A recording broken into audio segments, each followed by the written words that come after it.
Powered by Sports Interaction, Canada Sportsbook. Want to bet? Then get in on the action at Sports Interaction.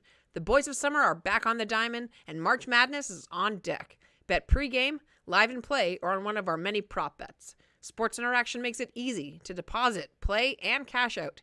Head to sportsinteraction.com/SDPN. Or in Ontario, download the app now using the QR code in the bottom of the screen. 19 plus, please play responsibly. Happy Friday, everybody! Happy Friday. Thank you for being here. Thank you for being here this week. Thank you for being here tonight after what seemed like was going to be a torturous defeat in overtime. Big William Nylander kills the Wild, tames the Wild, and sends the Leafs home on the road, actually. Sends the Leafs to the road for a 5-game road streak with a big win. Welcome to Game Over Toronto. My name is Lauren. I am by myself tonight, so if you are here, thank you for joining me. I am happy that you are here in my living room with me. I apologize for the little bit of the side view. If I have too much of this showing, there's a cat tree, and who knows what happens over there. So, welcome to Game Over Toronto, everybody. If it is your first time here, my name is Lauren, like I said. So, what we're going to do is we're going to talk about the game. And then we're going to maybe talk about some trade targets that I did a little bit of research on before the game today. But like I said, let's talk about the game. Let's talk about the game that was slow moving for the most part.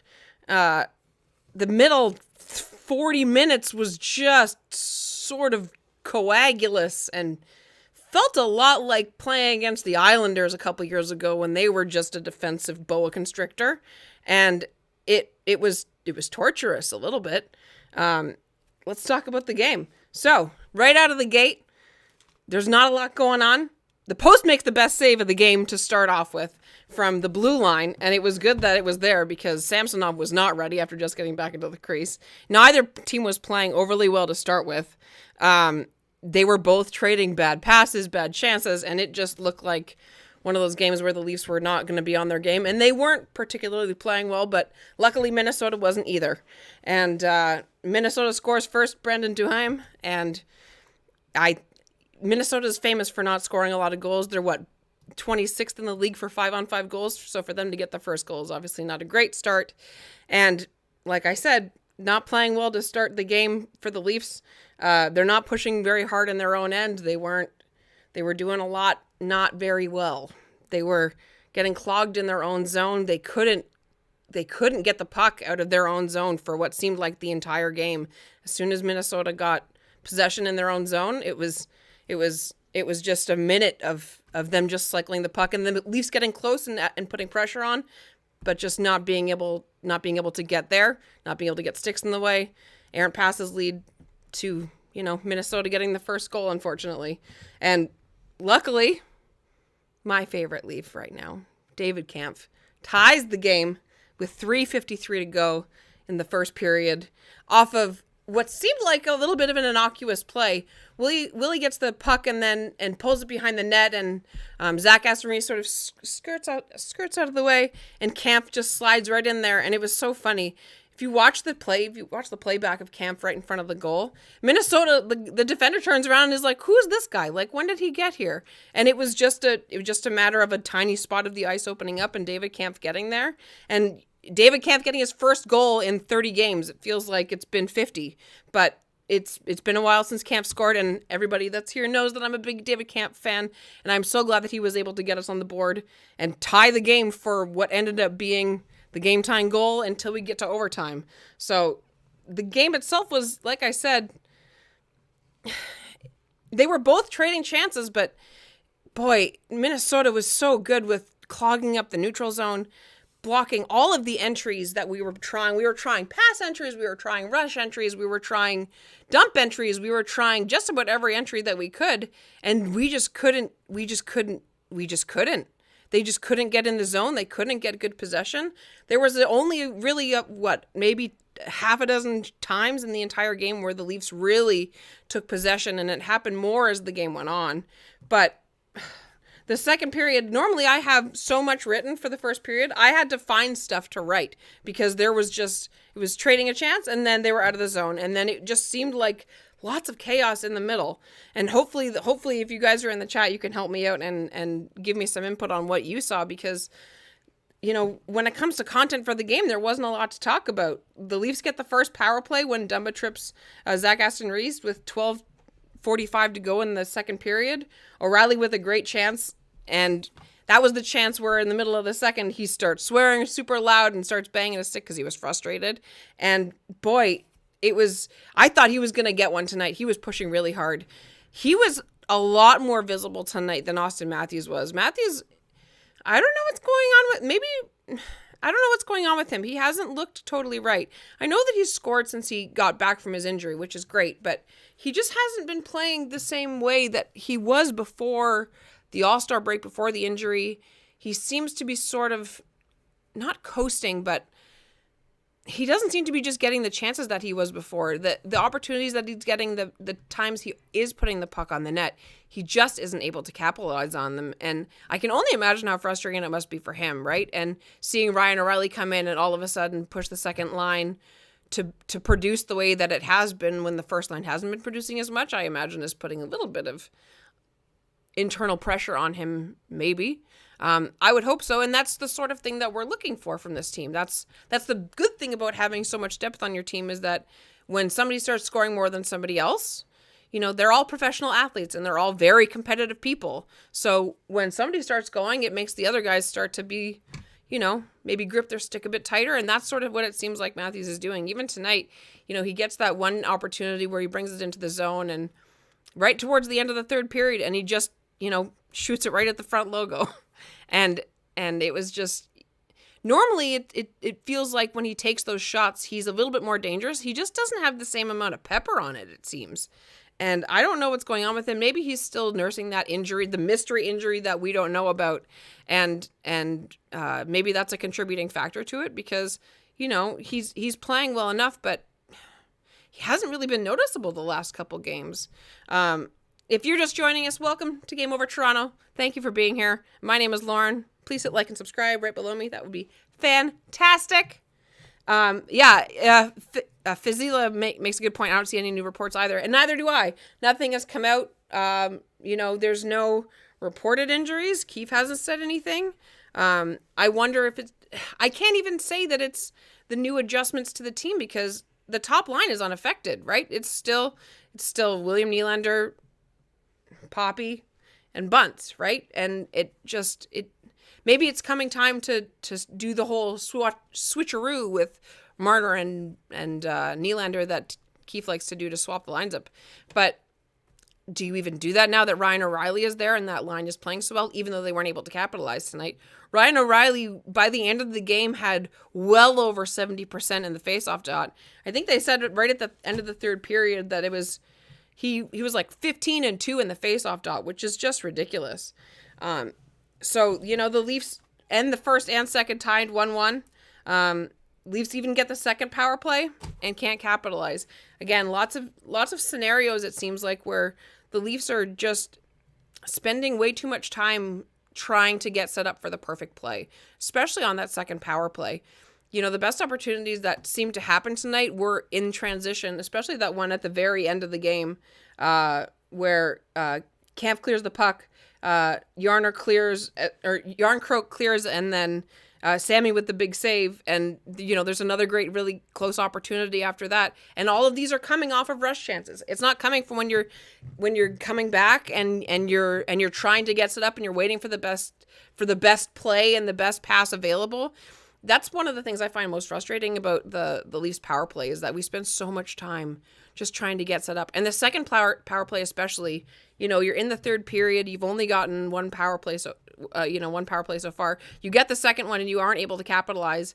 And tonight's game almost felt like a playoff game. It wasn't as heavy hitting as the playoff games are, but just the tightness of it, how close Minnesota is playing. And now I understand that it's been a while since we saw Minnesota, and that's the style of game that they play, right?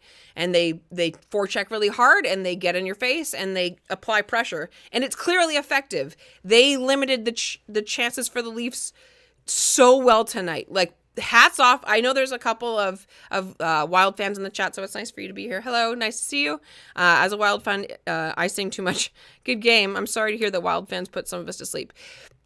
So it's funny because that style of hockey, everybody always says it's so boring. And I guess on the scorecard it is, right? You know, it goes up 1-1 in the first, and then there's nothing else for another 40 minutes. But it's not like there weren't really good opportunities. Both goalies were playing super well tonight. Gustafsson and Samsonov just trading fantastic chances. Even the Wild goal was a little bit funky. So I wonder if that didn't happen, if the Wild would have been able to produce. But, you know, some people say it's boring, and it's a similar style to how, you know, like I said earlier, the Isles have played and how the Stars have sort of been playing the last couple of years. But it's effective, right? Even though they're not scoring like crazy, when you play that tight defensively and you don't give up a lot, it makes it really hard for teams like the Leafs to produce because they rely on all those little things that teams that aren't super good defensively don't do to allow for these mistakes and these small gaps and spaces and areas of the ice to open up. And Minnesota was just it just completely retracts around the net, and it's almost impossible to get anything through. It's just a swarm of green and white sweaters. And kudos to the coach, who doesn't look like a very happy person most of the time behind the bench. My goodness, every shot that they did, I was like, that guy needs some chocolate or a hug or something. And clearly his defensive strategy is working, right? It's the same strategy that got the Islanders, you know, into the Final Four a couple of years ago. It's the same strategy that gets Dallas into the playoff spots that they are, because when you play that tight defensively and you limit the chances of teams like that, when teams like the Leafs that don't have a blue liner that can just bang Shea Weber slap shots in, hoping to get somebody hurt enough to move out of the way, or at least not want to block those shots, the only person that's really taking those one-timer shots recently is Nylander, and he's not somebody that is normally relied upon or considered to be that big of a threat when it comes to slap shots.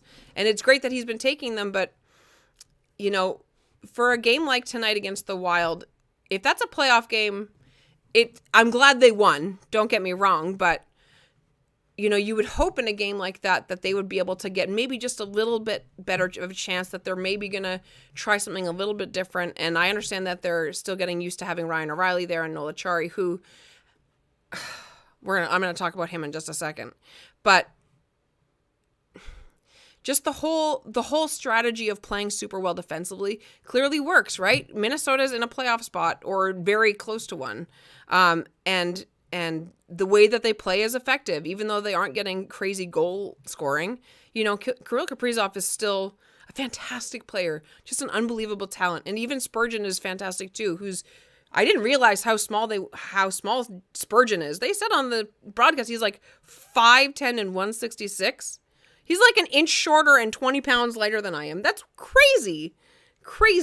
And he plays super well. And, you know, when you only rely on a couple of guys like that for really hard offense, and we are able to limit their opportunities on the converse side, right? Like, Kirill Kaprizov didn't score tonight, which is fantastic, and I was very happy about it. But, you know, you play like that defensively, and you're going to win a lot of games. But you also have to be able to score, and it felt like both teams couldn't score tonight. It felt a little bit like it was a battle of goalies, but not really, because even the chances that both teams were getting weren't super great. But I digress. The Leafs win, right? We go to OT, and Willie with a fantastic read. And is he one of the best people one-on-one right in front of the net to go just almost to the goal line and then hook it back and gain somehow like an extra 2 feet of space and be able to fake the goalie out? He's so good on his edges right in front of the net, one-on-one with somebody else. He just casually like puts his arm out and is just like, I'm just going to sneak right by you. That's what he does multiple times every game. And oftentimes he scores, because when you get that sort of space, it does sort of not freak the goalie out, but it freezes them, which is the point, right? And so for him to get the OT winner tonight and tie the league lead with 3 overtime game-winning goals is pretty great. Our own William Nylander, what a great game from him. And like I said, Noel Acciari, I'm going to talk about him for just a second, because even though he didn't score tonight, he's really bringing something to that bottom line. My goodness. Noel Acciari is, because he's the only, I have this written down like this, because he's the only person that plays that hard and that style where he finishes every check, where he's going in and getting in people's, when he's a bee in everybody else's bonnet, and he's making other teams think about having the puck for a second, it makes me think, what if we had more people like that? Because even though those people are getting fewer and fewer in the league, there are still players like that are going to finish every check. And I'm really, really hoping, because it has started to rub off on Zach Aston Reese. I hope, chat, if you agree, you got to hit the like button. That's how this works here. Zach Aston Reese has been a significantly better player ever since Noel Acciari came on the team. He is finishing his checks. He is getting in the other players' faces. He is being a pain in the behind to play against. And I love it. I love it. It was so good to see him. And even tonight, later on in the game, where is it? Kerfoot had a huge check with like 5 minutes to go on Matt Dumba in the Wild's end. Like I didn't know Alex Kerfoot knew how to throw a body check like that. Did anybody else see that? I bet Tic Tac Tomar pulled the gif of it. But he had a huge check too, and that's not something that he usually does. And it was a nice change to see, considering earlier in the game he had that opportunity that we were all screaming shoot. I don't know if you were screaming shoot. I was screaming shoot. And then, of course, he passes it, and it gets picked off and brought the other way. And it's very frustrating. It's very frustrating because he's so good. He's good. Kerfoot is good. I just wish that he would shoot like 20% more, because Mitch Marner does the thing where he passes lots and every now and then he scores a goal and it's awesome. And Kerfoot does that too, but when he tries to shoot, he doesn't usually get them. And it's super frustrating because he does a lot of nothing. Like, he does a lot in what I mean is, he does a lot of really good things. He's really good at gaining entry. He makes some really fantastic passes, but it's like he gets there, he gets to the edge of the cliff, and then it's just like, I'm not going to jump into the water. I'm just going to look at it. And then he just walks away and passes to his buddy. And it's super frustrating because he does get some really good chances. And I would re-pierce my nose if it meant that he would shoot more, I tell you. And for him to do that body check was nice to see. And it's nice to see that is starting to sort of permeate the group a little bit. And I can only hope that that's going to continue. And if that could rub off just a little bit on Pierre Engvall, like just a little bit, like if it could just give him a little bit of inspiration to realize that he's, the size of a large giraffe, and that he could just ruin people's days if he had any sort of bodily awareness when it comes to that. If you follow the Leafs, you've seen Pierre Engvall with his shirt off. So you know how ripped he is. And he could do an entire load of laundry on his front and back. And he's like a pussycat. You want him to be like a bobcat, and he's like a domestic house cat, like my cat who's asleep on my record player. He has these great moments where he's good defensively, but he just has no ability to finish his checks very hard.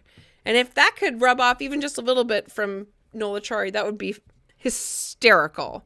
Yeah, Linda, you make a good point. Engvall was demoted to the fourth line in the third. And I think it was warranted because there's so many opportunities that I see where Pierre Engvall is going for a puck and the other player has it, and at the last second he stops having it. And when you watch other teams like Boston, or you watch other teams like St. Louis or Calgary, even no, I can't say it. Even the Flyers, that's better. Even the Flyers will go up and finish their check. And the Leafs, you'll see them just stop and be like, okay, I'm going to go the other way. And it's frustrating. It's very frustrating. It's very frustrating. Because if we just pushed a little bit harder, if we had just a little bit more pressure on the other team and made them think a little bit more about how holding the puck for so long because we were going to finish our check. I'm not saying you have to put him through the plexiglass, but just make him reconsider holding the puck for more than 4 seconds. Please. I'm begging you.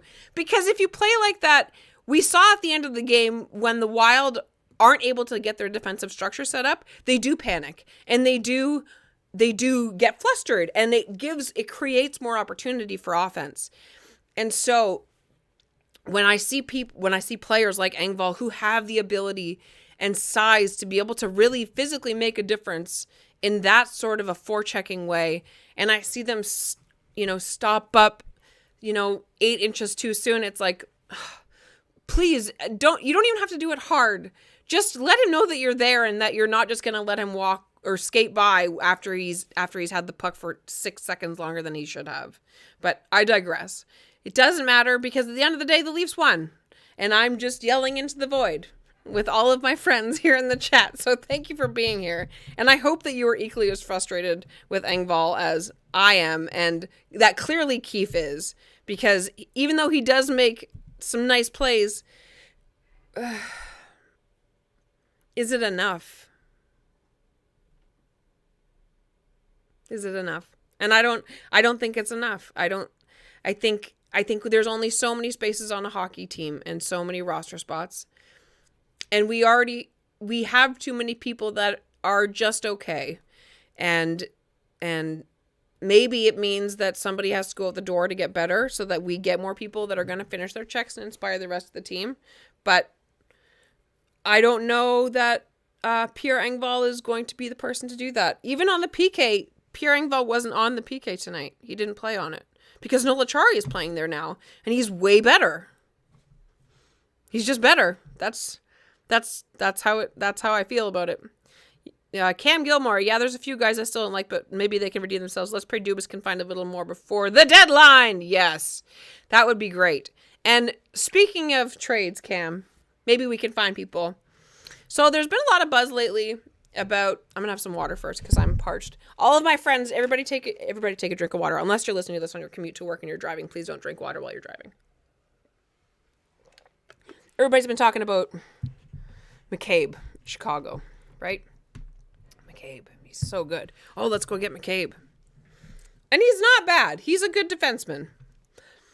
But if you really want Jake McCabe and you think that he's a difference maker in the playoffs, I want you to go and look at his stats for the playoffs.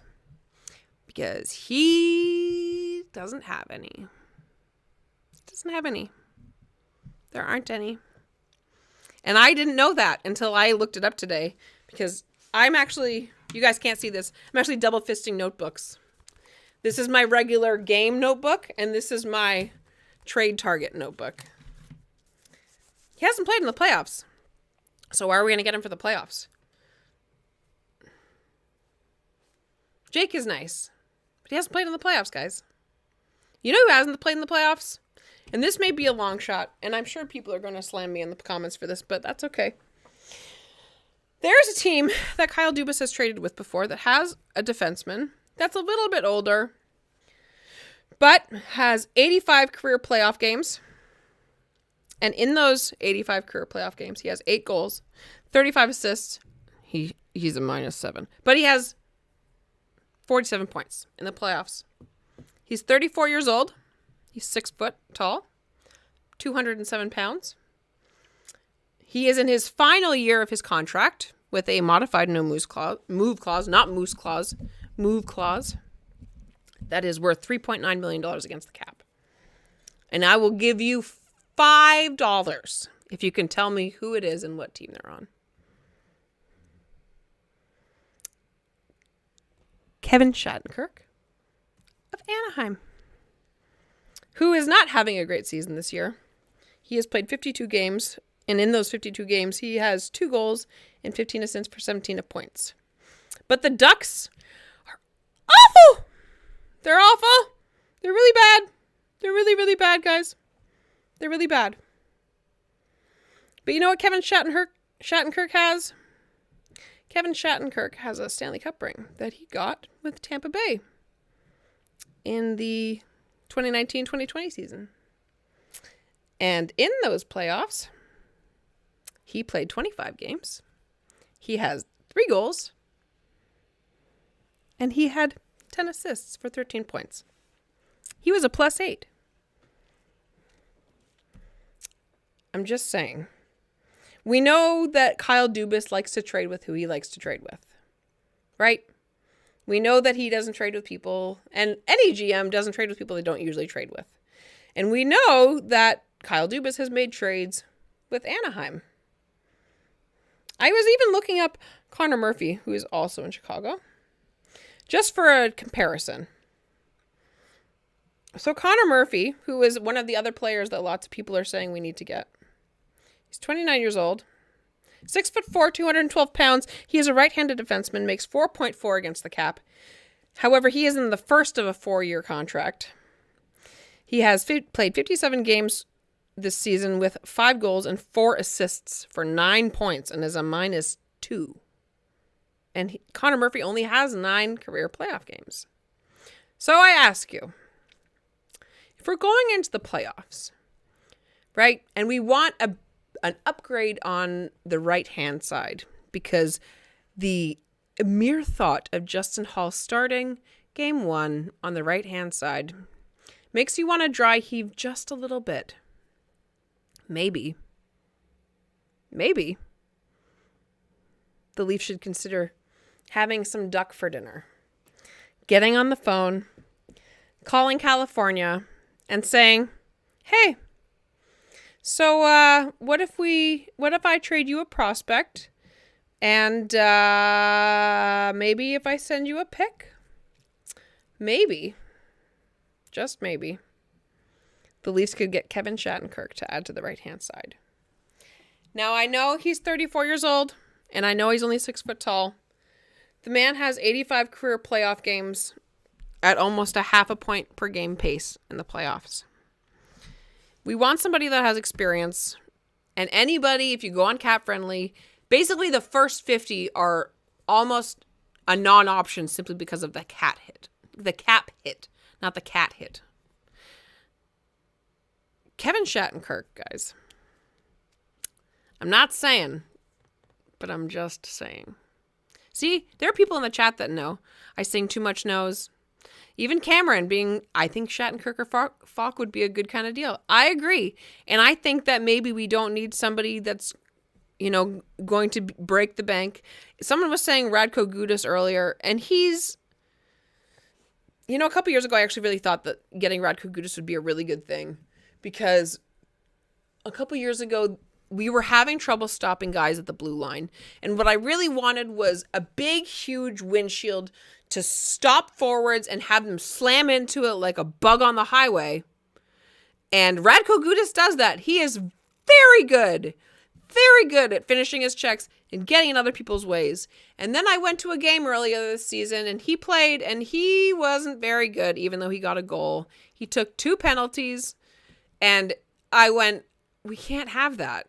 Because even though I want somebody that's going to be a proverbial windshield for the forward bug, I don't want it to come at the cost of multiple penalties a game and recklessness and angry things, because even though I love Michael Bunting, he's already taking too many penalties.